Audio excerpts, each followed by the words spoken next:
जय माँ लक्ष्मी। आशा करती हूँ आप लोग स्वस्थ होंगे, मस्त होंगे और हमारी प्यारी बहनें जन्माष्टमी के व्रत के बाद तैयारी कर रही होंगी श्री कृष्ण के बाल स्वरूप लड्डू गोपाल की छठ मनाने की। जी हाँ, जिस तरह घरों में बच्चों की स्नान कराया जाता है, नए कपड़े पहनाए जाते हैं छठ के दिन और काजल लगाया जाता है, उसी प्रकार कृष्ण भगवान की भी छठ मनाई जाती है। और उस दिन छठ पर भगवान को कढ़ी चावल का विशेष रूप से भोग लगाया जाता है। इस साल जन्माष्टमी 16 अगस्त को थी, तो ऐसे में 21 अगस्त को बाल गोपाल जी की छठी मनाई जाएगी। लड्डू गोपाल को कढ़ी चावल का भोग लगाया जाएगा। इसके अलावा कान्हा जी को माखन, मिश्री, पेड़े आदि का भी भोग लगा सकते हैं, लेकिन छठ के दिन कढ़ी चावल का भोग लगाना ज़रूरी होता है। मान्यता है कि कढ़ी साफ़ सफाई के साथ बनाई जाए, इसमें लहसुन प्याज का इस्तेमाल ना किया जाए। दही, हल्के मसाले और बेसन से कढ़ी बनाई जाती है।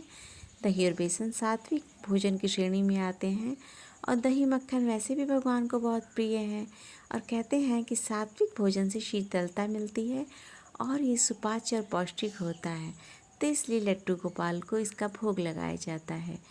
और हमारे देश में लगभग उत्तर भारत में तो छठ मनाने की रीत है ही, जैसे सबके यहाँ होता है। मुख्य तौर पर छठी पर अधिक से अधिक जितने पकवान बनाए जाएं, फिर भगवान को भोग लगाने के बाद नवजात बच्चे की माँ को सभी भोजन का स्वाद कराया जाता है।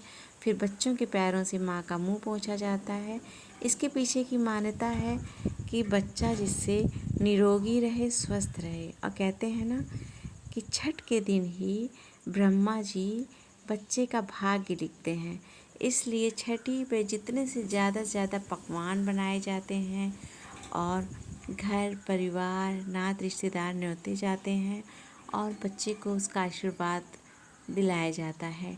तो इसी प्रकार से कृष्ण भगवान की भी छठी बड़ी धूमधाम से मनाई जाती है। घरों में कई तरह के भोग पकवान बनते हैं, उनका श्रृंगार होता है, भजन गाए जाते हैं और उनसे आशीर्वाद लिया जाता है। और कहते हैं कि छठ की परंपरा त्रेता युग में भगवान राम के जन्म के बाद से शुरू हुई थी, तभी से ये छठ जो है बहुत धूमधाम से मनाई जाती है।